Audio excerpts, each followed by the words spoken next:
It is so symbolic to be kicking off the third season of the Allison Hagendorf Show with YUNGBLUD. He is a friend, he is an artist that I have been proudly championing from the beginning, since 2017.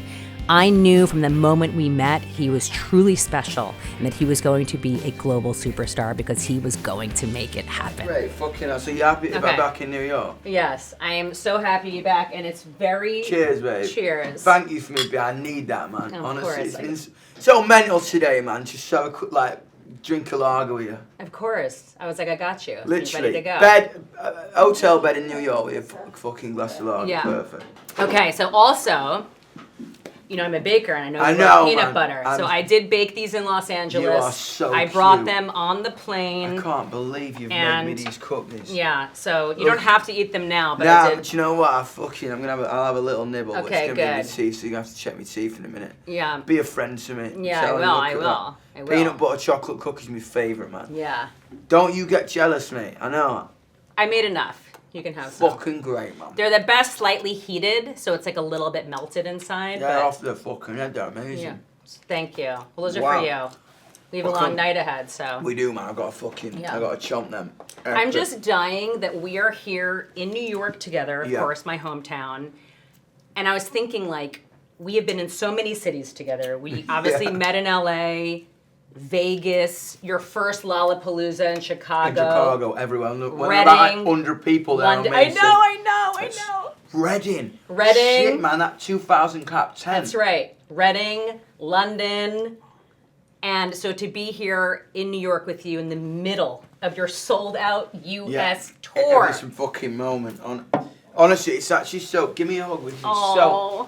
It's so sick to see, grounding forces in my life amongst this whirlwind. Honestly, this American tour has been insane. It's just it's kind of unfathomable to catch, because obviously if you're a British rock musician, you want to... The whole determination of success or not is did you break America? You know what I'm saying? It's this pressure that is placed upon us. And obviously we've been playing America a lot, you know, and kind of coming back here. But this energy, man, I'm like, what the fuck? Is it blowing your mind? Was it what you expected or no? I knew it would be amazing because it sold out so fast. So I think when it kind of sells out quick, you know the people who got the tickets really wanted them. Yes. But I did not expect this explosion of kind of energy, light, love, and this. It's a fucking rock show. Yeah. You know what I mean? It's a fucking rock and roll show. It's the definition of the word. With this tour, man, it's been I don't know. You know when you look at those old pictures U2, when they first came here, and truck stops, cowboy hats, beef jerky, lager, and fucking mental shows. Yeah. Honestly, and I've loved it. It's kind of, I've really fallen in love with playing in America on this tour. It's kind of, because obviously America's so big, every time you play it's exhausting. Yeah. But I don't know, man, I feel fucking well up for it. Ugh, I'm so glad. I mean, that I've LA got show. chocolate in my teeth. Am I all right? Nope, you're good. Beautiful. That's my choppers. girl. Yeah, I got you. Look, the LA kickoff was just mental. It really brought tears to my eyes because we had talked about this. I need people to understand that when we met in 2017 and I saw you play and you did the Viper Room early on and you did the LA shows, it was when we spoke, when we had lunch, and I said, oh my God, this kid is a visionary. So I knew you were talented, I loved the music, but it was the way you were speaking to me that I knew that you were on this trajectory that was unique to you. And you have made it all happen. Dude, it was so, it's been so, when you kind of look at it I'd say a 7-8 year journey now.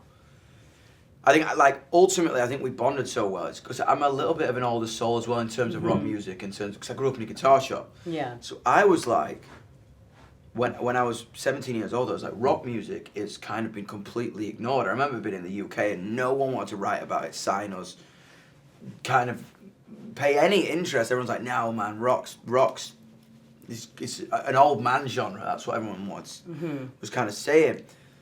And then I meet you. Dad rock. You know what I mean? Dad rock, and I meet you, and I'm in America, and I'm on the Sunset Strip, and we're at the top of the Sunset Strip, and I'm kind of we're bonding over, I don't know, Screaming Jay Hawkins and Muddy Waters and then Buddy Holly and then the Stones and then Nirvana, then Oasis, and kind of talking about this encyclopedic evolution of the genre. I was like, oh whoa, like I'm this woman's gonna be my family, and I'm you know what I'm saying, because I think it was everyone was so uninterested to talk about that, except you, and I was like, and I remember saying to you, it's like, it takes one fucking ignition of a spark.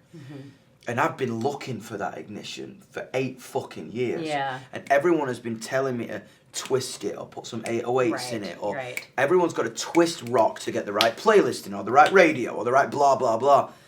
And it's so fucking weird to be sat here at the dawn of turn the fucking drums up, guitar solos, orchestration, just fucking... Everyone for 8 years has been telling me tuck the guitars in or put up fucking... literally RC20 EQ the fucking guitar, so it's just tops and it's just mids to pad it out. And now I'm like, fucking hell, what do you mean I get to fucking turn me fucking P90 up into an orange Tiny Terror and fucking hit the distortion pedal and everyone's fucking into it. I'm like, yes! It's definitely thank fuck! It's like more cowbell again. Yeah, you know it's what fucking, I mean? and it's amazing, and I there's just so much to talk about, and I know. Honestly, we've been waiting. We've been waiting for 8 years. Like, fucking hell, come on. And I really think again, it's kind of in the wake of country, as country rock is always after country, because country kind of opens the mainstream public ear to chord sequences, emotion, storytelling again. And then fucking you put a bit of leather and fucking distortion on it, and we got rock and roll again, you know what I mean? And it's like, I think rock and metal have kind of obviously been very present, but there's not been much roll, you know what I mean? There's not been much fucking sex and fuck it and imperfection, and you can feel that coming back, you know? It's the attitude and the ferocity, which you have always been true to, and... Seeing you now with Steven Tyler with your announcement, which we have been waiting for. I mean, tell us about... I love that you've had so many co-signs. Of course, Ozzy, Mick Jagger, Lenny Kravitz, all of the greats, including Steven Tyler. Not just that, not only did you perform at the VMAs together, you actually have music together. What the fuck? I can't even. It was such a weird kind of dynamic. So I think everything started after I put Hello Heaven, Hello out. Yeah. It was so weird.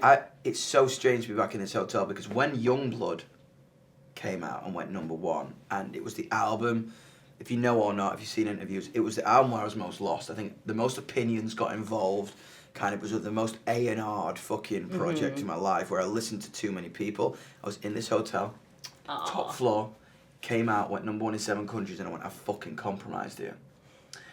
And it all started, which is very weird about fucking 4 floors up in this hotel. It's so weird looking at these buildings, because I was looking at these fucking buildings when this whole moment of, you know what, even if it's the fucking detriment of my career, I'm not listening to anyone. I'm gonna fucking make a rock opera.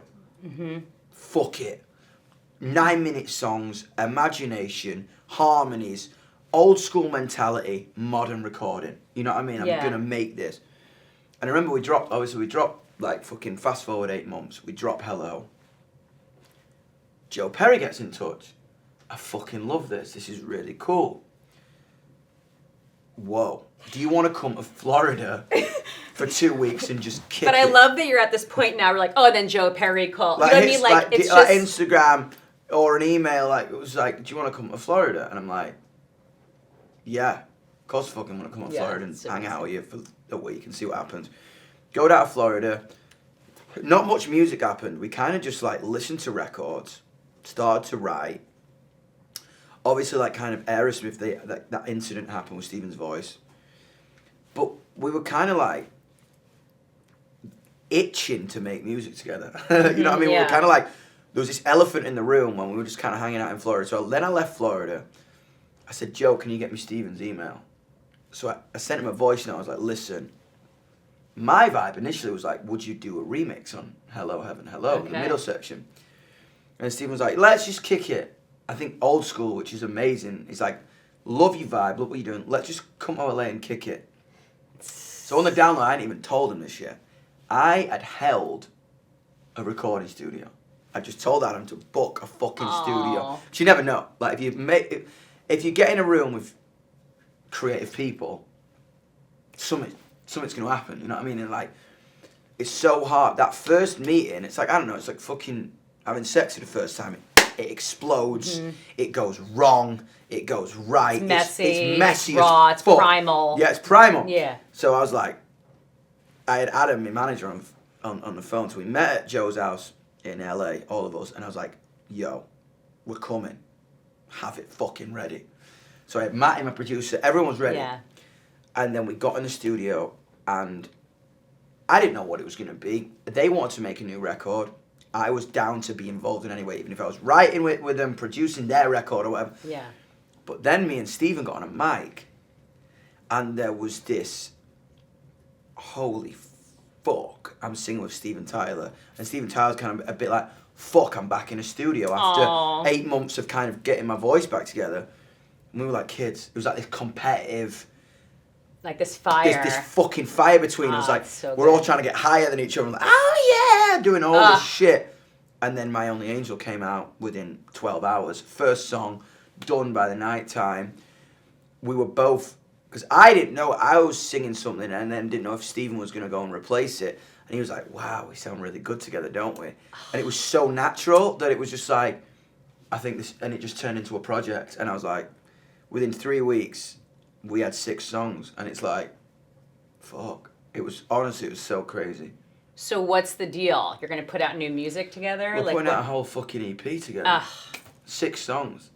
It's fucked up. 5 songs, it's 5 fucked songs, up. 5 It's songs. Fucked up. But potentially 6, but 5 songs. Mm-hmm. Maybe 6. Maybe yeah. 6. Maybe fucking it'll turn out into an album. I don't know. It just happened so organically and naturally. I don't know, man. It was just like this deep love of rock music that I've got with all these legends. Like I think doing the Ozzy gig back to the beginning, like being in that backstage area, and there's fucking Chad Smith over there, what the fuck? James Hetfield over there, what the fuck? Billy Corgan's at the bar, what the fuck? Oh, that's Geezer Butler. Oh, there's Tony Iommi. And then obviously the big man comes in, Ozzy comes in. And it's this backstage of everyone that's been on my wall, or I've had a mad conversation or a debate about in my dad's shop since I was like 5. And I'm kind of like standing there, I'm going to perform with him tomorrow. I'm like, what the fuck is going on? So I just think I think that Back to the Beginning gig was so special because it's where from 25 to 78, 6 generations of rock musicians came together. And I think rock music's such an interesting genre, isn't it? Because there's so much hostility within it and so much rules and so much gatekeeping. Yeah. Mm-hmm. I think everyone realised when everyone just went, in the name of Sabbath, it's the most powerful genre in the world when everyone's together. Literally. Not like judging each other. That's why rap won for so long. Because when you look at the artists within the community, they might not necessarily love each other's music, but they're all part of the same fucking crew. Yeah. The culture. And it's almost like I can slag you off, but fucking anyone else comes to me, I'm gonna fucking eat my life because you're in my you're on my team. Yeah. So I think like it was such an interesting moment for the world, really, because multiple generations of rock musicians and rock fans came together. In the name of something that started it all, you know what I mean? And it was so special. Everything crystallized in that moment, and it was like, you hear about like what is luck? It's when work and opportunity meet. I kept thinking, because for a lot of people, that was their first time hearing of you. Yeah, wild. And what they don't know is that you have been like a student of this greatness your whole life, and you have been working diligently. You've never taken not only a day off, an hour off. No. You've been working towards this moment. You gained the respect of Ozzy and Sharon and the family, so that when this moment happened, they go, okay. It's so it's so funny. I think you're right, because it's really like I feel like I've arrived, but I'm listening. I feel like I'm 7 in my dad's shop. I can smell soldering wire, amp glue and Tolex. I'm like, I can smell it right around. And I think like, what's been such an interesting journey for me is like, I have been almost personifying my evolution with my records in real time since 17 years old. So it's kind of been this journey to idols and the next music. You know what I mean? It's like, oh my God, like I've been getting myself ready for it. And I think like what was so beautiful about that show was people either knowing me or been on the fence about me or fucking hating me within the rock genre or any genre or whatever. I think people for the first time had something in common with me. Yeah. I'm like, oh, this is just a fucking 27-year-old dude who loves Sabbath like me. And I think it was the first time someone kind of like, we're at the fucking same dinner table. And I almost got to have a conversation with him. I think like, people don't get me in the past. I've always said, come see me live. Because the internet's a strange thing. You get a 15-second clip of an artist. What do you say to the haters who are like, he's too performative or he's too... Of course I fucking am. I'm excited. Are you kidding? That's my vibe. It's just like, with it all, it's like... And I'll never forget Ozzy said that to me. He's like, never compromise your fucking energy. Yeah. They will get it later. They will understand it in hindsight. And I was like, that fucking hit me in the forehead, because he was like, I was always too this or too that or too mad or too aggressive or too funny or blah blah. And he was like, trust me. Don't dim it, because to find your way in this life is the art piece. If you look at Bowie, some of it was intentional, some of it was by accident, some of it was a mistake, some of it was groundbreaking, some of it was a step backwards. If you look at an artist's career like that, or Ozzy, or fucking, I don't know, Amy Winehouse, even though it was short, it's all this part of this journey. The journey, yeah. You know what I mean? Exactly I think with it all, it's just like, I'm not going to be perfect. Yeah, I'm not supposed to be. I'm going to be... it's fun if someone fucking hates me now and falls in love with me in 3 years, or loves me now and hates me in 3. That's the whole point of art. It's like, I think with it all, and I think I've never been more prepared for it than right now. Because if anyone gives me hate, I'm very secure in what I'm doing, and I'm loving what I'm doing, and I'm really excited in it. So if people are like, oh, that felt like it was too much or too performative or blah, blah, blah, I was like, all right, cool. But I was having fun, and I think authenticity is such a strange thing, isn't it? Because it's such a hard thing to be questioned, because art is completely subjective. Right. And that's the point of it. It's like, you love one album, I love the other one, and you like that performance and I don't, and that's the fucking point of it. And I think it's really cool that people have a problem with me sometimes, because thank fuck there's a conversation in rock music again. Yes, exactly. Because at the minute, thank fuck the rock press have got something to write about. Right. Because it's polarizing. Bring it on. It's been so quiet. Yeah. So I'm into it. I'm just like, I think with it all, because when people criticize you, like for example, in this hotel room, my last album, I listened to too many people and I made an album with my head. When people criticize it or have a problem with it, it stings, because they saw what you were doing. When you make an album with your heart, when you perform with your heart, when you're secure enough in your heart, and when you're comfortable like this right now, like this is fucking who I am, man. If people don't like it, I can't really do much about it, because it's authentic to me. Yeah. And I love it. And I'm excited. So you can't really... there's nothing to waste energy on. Right, exactly. Because I fucking loved it. And you're proud of it. And by the way, you were on your own journey to get to that place. It took you 4 years to make idols, and you had to hit rock bottom prior to turning the page. Talk to me about that rock bottom. What was happening for you, and what was your lowest point? It's so funny, because commercially it was really successful. Right. But I just didn't love it. And if you don't love this, what's the fucking point of it? You know what I'm saying? I think like, you're never home, you give up everything, you fight, and I'm doing something that I'm doing somebody else's idea of what I am. And I was just like, I need to go home. And I was like, using food and alcohol as a means to regain some sort of control. You know, I think like when you make something out of control, it's the scariest thing ever, because you kind of compromise and you're like, I was so comfortable. I think I was comfortable in the idea of what YUNGBLUD was. You know what I mean? People were like, he's loud, he's bratty, he's from the north of England, he sings about politics and and I kind of made a pastiche version of that because I'd moved on. That first iteration of what you had known or what you had seen, it'd just gone.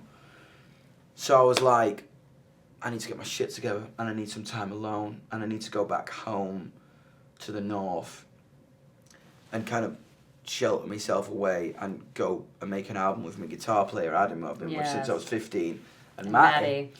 Because the thing about it is, when you make an album with family, all the one eye views the truth. They don't care about radio singles or fucking hits or whatever the fuck's going to appease the label, or they care about, all right, we've been on this fucking ride for 8 years. What have you got to say? Yeah. What do you want to do? And you can't make music like Idols or the Aerosmith project that's about to come out in a mathematical environment. And Los Angeles, when I was making that shit with a load of opinions, was a mathematical environment. Yeah. Because it was like, okay, what's worked in the past, what will work forever? You can't make art like that. That's fucking science. You know what I mean? Mm-hmm. You can't follow a recipe when you're trying to change the fucking world. You know what I mean? Yeah. It's like, you've got to just fall in and drop the act and fucking sleep in a single bed under the studio and have no time zone and just focus. Clutch your fucking notepad like you're holding on for your fucking life. I mean, you said that Idols was about, you know, not just looking at the idols on your wall, but becoming your own idol. Yeah, relinquishing the pedestal. Yeah. And confronting legacy, not conforming to it. Going like, right, these people have given me this, and I've used it in the past. Maybe I've used it too blatantly in the past. How could I take that into a mixing pot and almost go like so primally, blah, blah, blah, blah, blah, what comes out when I do that? Not like, okay, so let's listen to a couple records and let's, we should take that drum beat from Billy Idol, Dance with Myself, and that guitar line from the Smiths, and maybe you should sing. It's like, no, it's like, there's a drum kit, there's a guitar, there's a piano, there's a fucking mic, there's a bass, there's some fucking bongos, there's a Hammond. And play. what comes out. Play. Yeah. Shut up, play. Shut your eye, build an instrumental track, shut your eyes, don't fucking write anything down. Since I was a little boy, I had it. That's good. Keep me going on that. And make an album like that. That's how you get to a Hello Heaven Hello. It's 9 minutes and twists and turns and Stunning. orchestra and shit like that, because it's not like let's make a beat. It's like, how the fuck do we play together? Adam's playing a guitar. That's good. Put that with that. Let me get on the drums with you for a sec. Oh my god, that's cool. And make it like that. Like make it like an attempt to make a classic. Right. You know what I mean? By like, play what's in front of you. Do not take influence from a splice sample or a song or just. If the influence of another song comes by us playing it primally, that's way more authentic because we're carrying. It just came out. We're carrying imagination forward as opposed to literally dropping in the Stone Roses beat from fucking Fool's Gold and building off that idea. Do you know what I mean? You said you wanted to look in the mirror and you were like, who the fuck am I? You know, what did you find? I think with it all, when ultimately it's Matty. I had to write with Matty because Matty, I never thought the fucking love of my life would be a 54-year-old Israeli man. But Matty is really adorable, so I get that. Because the thing about it is, he is stern. Yeah. He's fucking stern. And I think with it all, because I think when you kind of write with, the thing about me is I'm really good at walking all over people because I'm confident, I'm loud, I'm aggressive, and I'm like, I know what I want. one person in this world I can't walk all over, and that's Matty. He's just got this face. It's like, I don't believe you. And when you write with someone, he's the biggest mirror, because you can bullshit yourself if you say it with confidence. Mm-hmm. Art can be great because you made it, not because it's actually great. Yeah. And I think, like, with him, it's like all about truth. It's like, don't believe it. For example, would you cry if I called you my angel, gotta leave you one more time? Is, on paper, one of the most probably cheesy lyrics I've ever written. But when I sing it, and I believe it, he lets it through. Mm-hmm. Amazing. Do you know what I'm saying? Yes. Because it's like, I believe it. It's authentic. It's fucking happy. It's thing. It's about love. It's blah, blah, blah. On a checklist, it's cheesy. But when I sing it with my fucking... Me and Steven Tyler sing it with the fucking bollocks and the whiskey breath and the fucking vibe. As long as it's real, Matty will let it through. I love that. You know what I mean? And Yes. that's sick, because it's like... Matty's amazing. He knows when I'm telling the truth, Uh-huh. and he knows when I'm lying. So I go like... I don't fucking know. If people are... Take the VMAs. I loved it. Matty, what do you think? Fucking killer. Fuck the world what it thinks. Mm-hmm. If I love it, and my Yeah. fucking truth loves it, and my mirror loves it, then it's like, was that fucking real? Yep. Did you feel that? Yep. Good. Move on. Everything else is just noise. Yes, exactly right. You know what I mean? Yeah. I feel really lucky to have that. But also, I think I was ready to fucking accept that. Because I think, again, the last two albums before that, I didn't have Matty around because I don't think I wanted to hear the truth. Mm-hmm. You get success, you get confidence, and you're fucking 21 and you think you know it all. You know what I mean? And so you called it Idols, and you said it could have been called Change. Could have been called Change. I mean, if it wasn't called Idols, it would have been called Change, because it was the biggest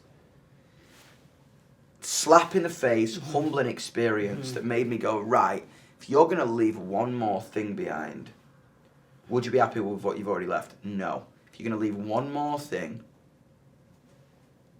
this has got to be it. I don't know why the fuck I thought like that. 27, all that shit. Like, Yes. such a cliche, but I think the cliche kind of implements the questioning of one's fucking mortality. Yeah. You know what I mean? You kind of go, I'm 27 years old here. This could be it. What? It was just the biggest turning point. Mm-hmm. And I remember literally being at your 20th birthday in Chicago for Crazy. Lollapalooza, and you survived 27, you know? Does that feel like an accomplishment? I mean, you had moments in the past. Yeah, that fucking, were... I genuinely, after YUNGBLUD, it could have gone really bad.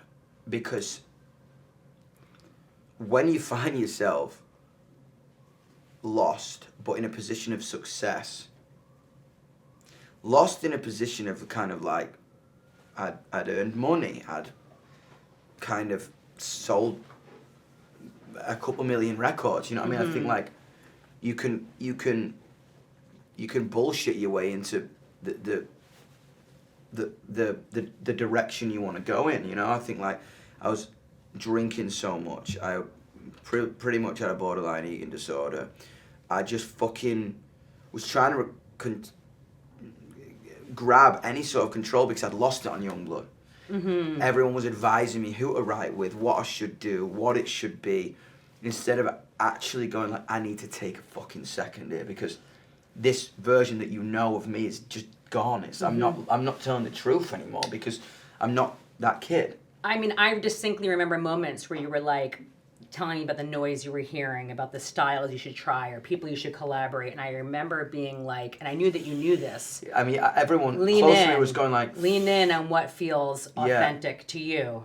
I remember, And you did, though. Now you have. that's what I'm and saying. now it's come around. Yeah. And the most beautiful thing about it is like, I don't fucking regret a second course. because, as we were saying, that's the point. I wouldn't have made Idols with the authenticity, or I probably wouldn't have. It's all magic in it because it's like I wrote an album called Idols, and now I got to honor my hero on the last weeks of his life, start making records with my heroes, and almost have an album ready that was authentic enough and cemented in rock enough when Ozzy gave me that gift that is written in my... like, a lot of people know of me because of that guy. He gave me literally that opportunity. An opportunity, and I will. He gave you your own pedestal. Yeah, he gave me, and I will spend the rest of my life repaying him for that. You know, because, and I think when people saw me on that, they could fall into an album like Idols, so they went, oh, okay, yeah, I get it. Yes. Instead of it being like, I don't know, this amalgamation of trying to inject multiple genres into rock to fucking give it a fucking pulse, or any sort of kind of relevancy in a world where no one wanted to know about it. But that's why timing is everything. Because when you got that opportunity, the planets aligned. You had made this body of work that was your most authentic self, so that when people saw you for the first time and they can turn to your music, it was your best music. That was the one that came. Yes, it was just... It's bizarre, and I think, like, it's just... It's trusting your intuition and following your calling. Yeah, and it's almost like I've arrived now, and this point will be a reflection of the music I will make for the rest of my life. Do you know what I mean? I kind of got all the growing pains out, like, by like 27, 28, 29, which is when, if you look at a lot of musicians, kind of their greatest albums came out. Right, of course. Yeah, I mean, so it's been fucking wild, and but really exciting. Again, as the wave of rock music crashes, I think what's exciting about rock music, we always say, like, which one person's going to bring it back. It's never that way. It's like, it's spherical again. In punk, you've got Amel. In hardcore, you've got Knocked Loose and Turnstile. In indie, you've got Fontaines. Right. And like, what I wanted to do is I wanted to bring straight down the middle rock and roll. Theatre and fun. Yes, fun. You know what I mean? Music has felt very serious and very gate-kept and very... grey, because that's the style. You know what I mean? Yeah. I think now people want to go to a fucking show, and now people want to fucking be wild. They want to feel alive. This American tour has been fucking wild. There's things I have seen. Fuck, you know. What? American Like girls what? are fucking mental. I'm literally just like this. The whole fucking tour is crazy, and it's just like, you can feel it. It's... Everyone's hungry. We played a couple of casinos on this tour, which is wild, to play like 6,000 seated venues. People are on the fucking seats, ripping them out, fucking... Feels like, I don't know, like all that old Doors footage or Stones footage when you're playing these old theatres.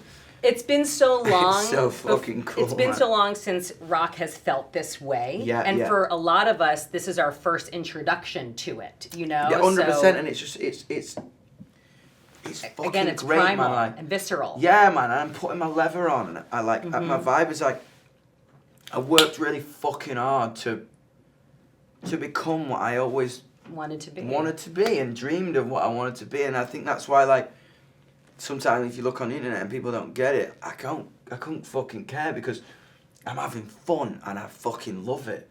And I'm like, and you look great. Yeah, I've got my chaps on. I feel fucking vibe. Like, honestly, I got my chaps on. I get to wear me fucking chaps. It's the best. And I get to fucking wear my low rise. I also love that you still part your pubes. Yeah, I love that. Man. Respect. Gotta fucking do it. Yeah.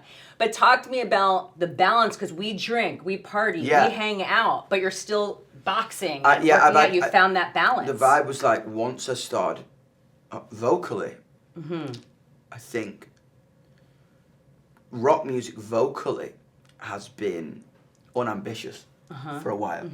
If you listen to Axl, and you listen to Freddie, and you listen to fucking Chris Cornell, and you listen to Eddie Vedder, and you listen to, like, even Bowie, on, like, you know what I'm saying? Bowie don't get enough credit vocally. You know what Robert I mean? Plant. Plant, 100%. Jeff Buckley. Yeah, these were the, you know what I mean? I had Grace on, I had fucking... Grace is the greatest. I had fucking Zeppelin 4 on, I had, you know what I mean? Like, I mean, even shit like House of the Holy, like, Rain That's Song. my favorite album. Oh, you know what I mean? Like, saying, like, No Quarter, and all those vocal solos. And Bono. Bono, 100%. Yeah. I had to, when I was writing this album, I was exploring this part of my voice and the screams and the high.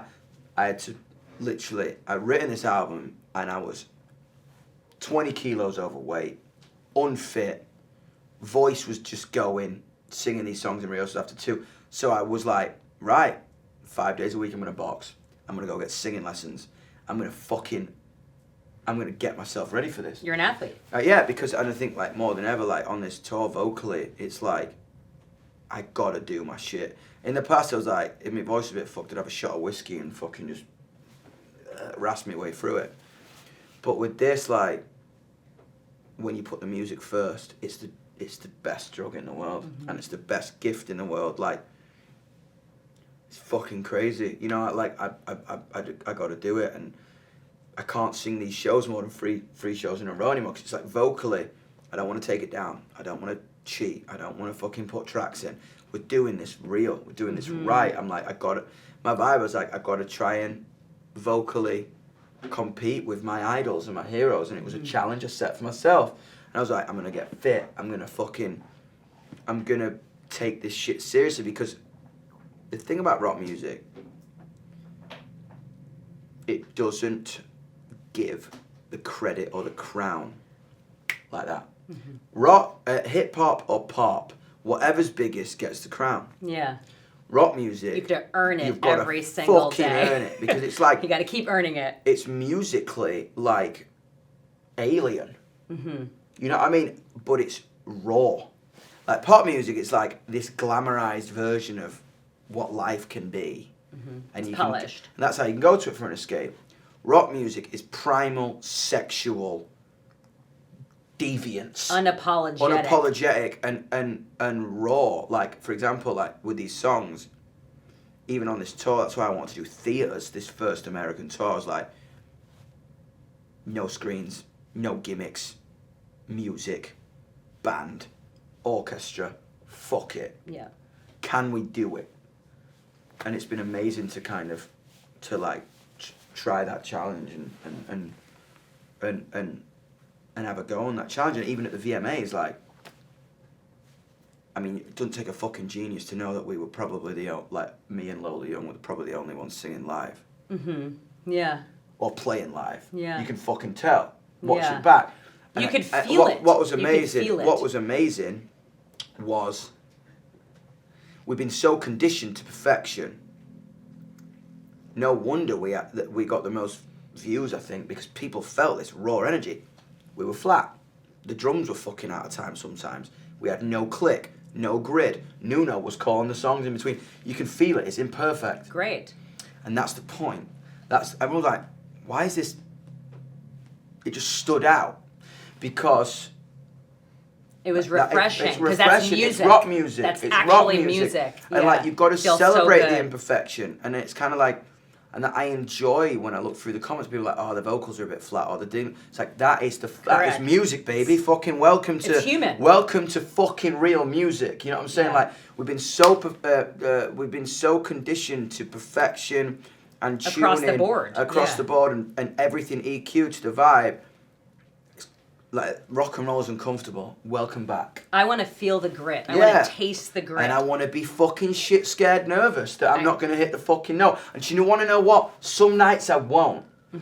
When you listen to Joe Cocker and you hear him cracking and Plant at fucking Madison Square Garden, and it's like or fucking Lennon in Twist and Shout, and he's screaming to try to get the top note. That's the point. Because it's human. For me, they're humans singing their hearts out. That is what I love about That's why rock fucking music. Chris Cornell's That's the it's best. the best of all time. The because best. when he goes on and it's just a little bit out and it's a little bit thin, but this fucking magician is literally like puppeteering us all, and he knows he's out and he knows his thing and he chooses. It's just like, that's when you're God, because it's real music again, you know. It's real pain. It's real emotion. Another secret weapon you've had on the tour so far is Jesse Joe. Legend. And say, I think to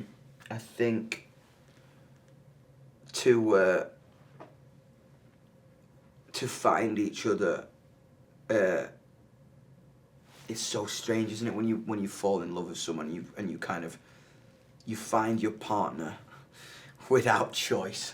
Yeah. You know, I think like kind of it's almost like been a 9-month journey, because we took, I think what I was so unhappy within myself at the end of the YUNGBLUD album cycle. In my head, I was like, I need to just be fucking alone. I need to figure this out, because I was being unfair to her. I was taking everything out on her, and I think kind of like with it all, we both needed to have a second, and I needed to just really figure out who I am and address a lot of stuff. And what's crazy is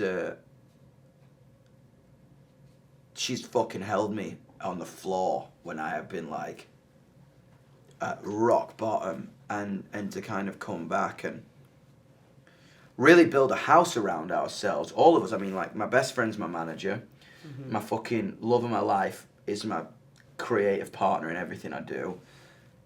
My relationship with my guitar player and best friend, we make the music together. Matty is in control of the creative vision. It's when you kind of don't look outward, and when you really realize that family is everything, you kind of make the greatest art, friendship, connection. I honestly, like, no matter what, she's just my earth wire and my best friend. Aww. And I can't, you know what I mean, you can't, I just think when, like, especially like kind of knowing Ozzy and Sharon as well, and the way they navigated everything together. Partnership. I think when I was there at the funeral and realizing how close that family are, and how they have navigated this mental 60 fucking years together, I just think, like, if you don't spend this life with someone, what's the point? Someone to share it with. Even if, no matter what you do, I think like the good parts.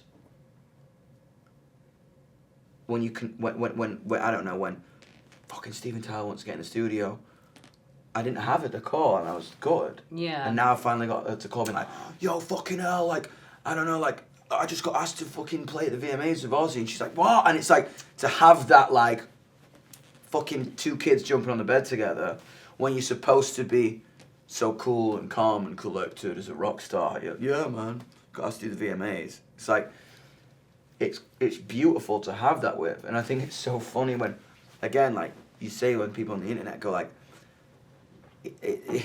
people are trying too hard. I think it's such a strange thing in modern music, right? There's no mystery anymore. In the 70s, the 80s, the 90s, there was so much mystery. VHS, film photos.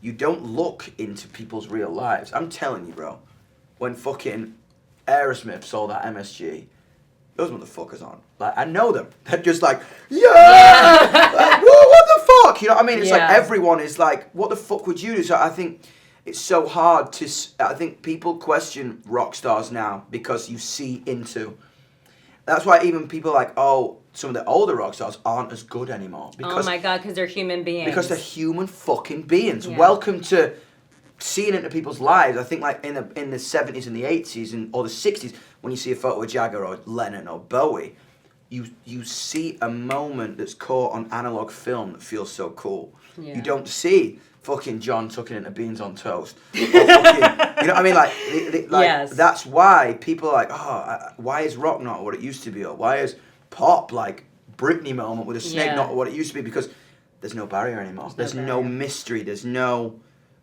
godlike figures. We're all fucking human. We all fucking piss, shit, drink, fuck, eat like everyone. And it's like there's no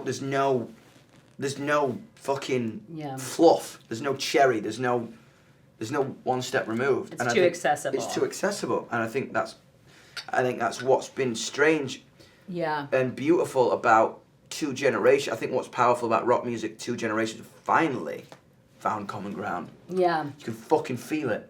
You can go, oh shit, like. Young rock musicians didn't like the opinions of old because they were being compared to what's been before. Of course, we're referencing what's been before, and old didn't fucking and old didn't like young because we're too emotional. Or you see too much, We're too self-aware. It was like, shut the fuck up. Everyone, Yeah. the older people like, shut the fuck up. And the young people like, say more. Yeah, It's exactly. weird, you know what I mean? You're right. There's a disconnect. But now it's kind of, it's coming together and you can feel it and you can just feel the genre like fucking buzzing, It's man. so It's ready. buzzing. It's fucking epic. I know we have to wrap in a minute because we're actually going to your Grammy Museum event, but I just want to say that the perfect timing, you are bridging that gap. You are bridging the generations because for the older generation who grew up with the greats, you're sort of the first thing in a very long time that is reminiscent of that. You are the great of your generation. For the young generation who never knew rock music, you are exciting to them and fresh for the first time. So it's this beautiful celebration it's amazing. of the past, present, and future. I think that's it because rock was my fucking education. I grew up in a guitar shop from 2 years old with like I call them my uncles, you know what I mean? Like 17 to 45-year-old dudes playing me T-Rex, Screaming Jay Hawkins, Bowie, Pantera, Iron Maiden, Blondie. You know what I mean? From when I was a kid, all like the greats. everything. I was like, whoa. And I remember your knowledge really impressed me. The first time we talked about, I was so impressed with the depth and the breadth of your knowledge. My fucking grandfather, that. Yeah. He test me. It's Christmas amazing. dinner. It's in your blood. This moment right now is history, is part of history. Wild. You will be doing this, and I know this, for decades and decades to come. You are going to be that artist in their 70s and 80s. What do you hope when we look back in this moment, what your legacy is? I just want people to see it as really pure. I think the thing about it is the hardest thing to navigate again in this industry of no mystery is keeping things really pure. Mm-hmm. Great art, terrible art, lost art, found art. It's all a part of trying to be as fucking pure as possible. Yeah. Because that's when you look at Jim Morrison or John Lydon or anyone or Bowie, like it was pure, warts and all. And I think I just fucking really love rock music. Yeah. And I really love this. And the thing about it is, I do it because I have to do this. Mm-hmm. I couldn't do anything else. It's fucking not about anything other than I have to do this. That's why, no matter what, like, it's so easy.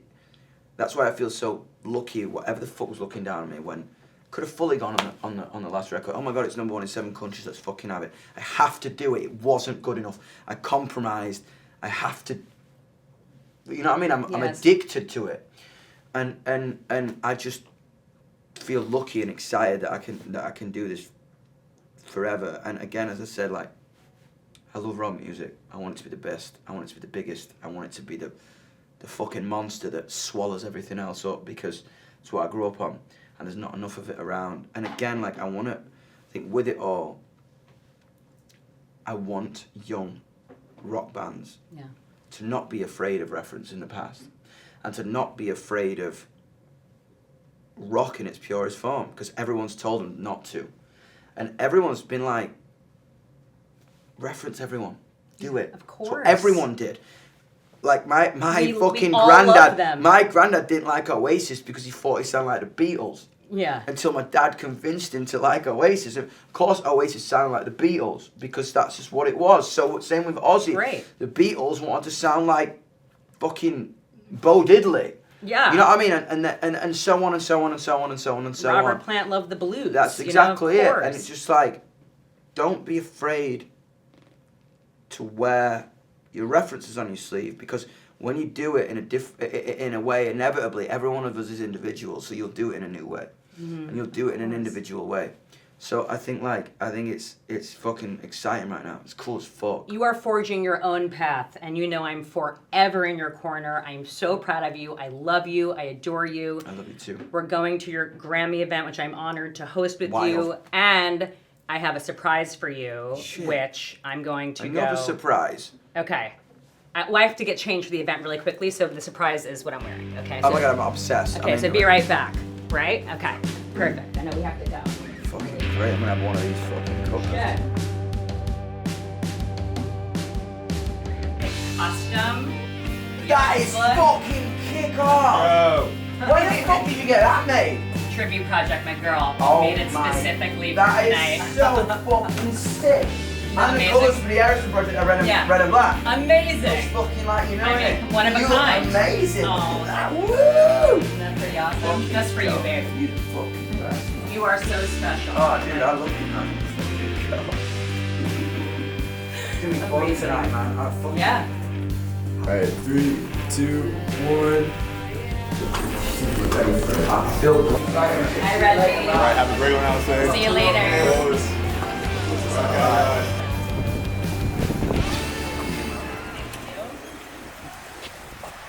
Getting in the back. Yeah. But it's been fucking nuts. Honestly, I'm like, fuck.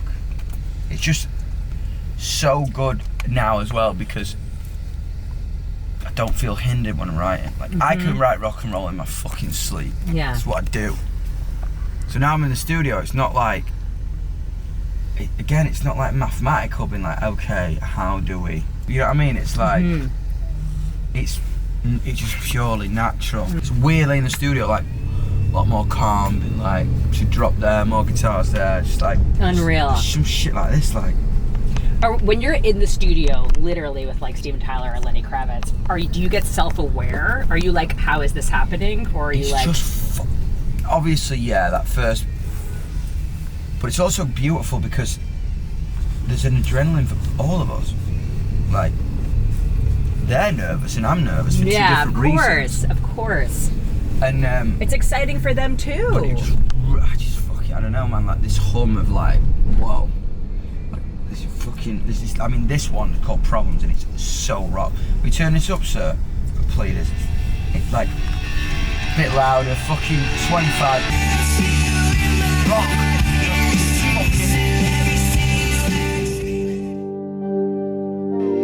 Steven was cool with like the new additions and stuff. Loved it. Like he was Honestly, like, yes. They were fucking freaking out. Joe was like, because obviously Matty's production is a lot more like, I don't know, just unorthodox for them. Yeah. And my process is, I hate it, I hate it, I hate it. Oh my God, it's the best thing ever. It's the best thing ever, I hate it. It's the best thing ever, I hate it.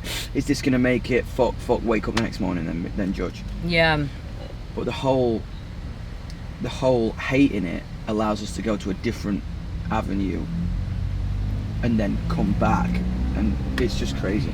See, here's the thing. Because of your age, you're uniquely positioned to have had the benefit of all of these influences that no Exactly. one else had before you. So because of that, I can hear so many beautiful sick because textures it's and like influences. when you work with them, it's weirdly like you're producing the record in your head that you wish they released. And I get to write a song that I wished Eris had released or Lenny released. So it comes out of my soul. It's almost like, as a fan, I get to write where I believe Lenny's music would go. And it comes out of my spirit, so it's inevitably me as well. Right. Do you know what I mean? It's literally anyone's dream, and you're doing it. Yeah, it's fucking It's like, crazy. let me sing with one of my favorites, and we're gonna create a song together, which is one I wish they did, and now I'm on it too. Yeah, it's wild. It's just like, nuts. fuck. And then it's just like so much fun. It's just so much fucking fun. So much It's like, fun. And it's just like that. That's what rock and roll has been missing. It's either been too fucking, but it's not fun. It's not got this like off the rails, fuck you, like, oh yeah man, that happened. Right. 'Cause that's what rock music is. It's not fucking thought about. If you think about rock music, it's just shit. When it's not thought about and it just is, that is again the primal fucking sexual orgasm drug release thing that rock and roll personifies. Even if you Stone Cold sober, you know what I mean? Yes, It's of like, course. Again, it's that primal energy, that visceral release. Right, what do you want to do? Sorry to interrupt, we've Yeah. got fans here. just fucking pull up, man. Fuck Okay, it. alright. Alright, fuckers, how you doing? How y'all doing, man? You alright? Fucking Okay. guys, what's happening? You alright? What a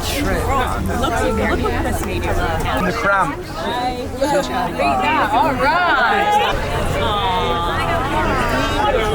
Thank you. It's the best. Thank you, Dom. Thank you, Dom. I mean, does this never get old? Do you love it? What's amazing is those three guys at the front. They've been with me since I was 18. So to kind of see them grow older and grow up. Yes. And, you know what I mean? It's cool. That's so cool. So Okay, we're so all he be and like- I are coming out together. Yeah, So yeah. I'm not doing a Dom Unless you intro. really want to, I don't think you need do to. it. You know what? He doesn't need an introduction Okay. from me. Okay. Yeah. It's- And we literally And just you like do the sit down and convo. start the conversation. 30 minutes. Yeah, because it's a little because we have to show the film at 30 minutes, and then we want to do some audience Q&A. Gotta bring a bit of fucking style back Yeah. to the genre, man. Exactly. Yeah. No more fucking Amazing. trainers and cut vests. Fucking leather and suits and Yeah, pubes.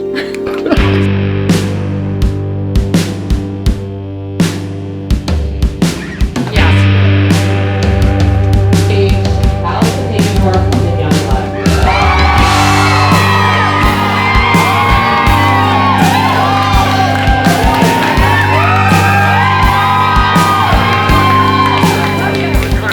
Everything is lining up. How does it feel to be in this beautiful whirlwind? Oh shit, there's people there.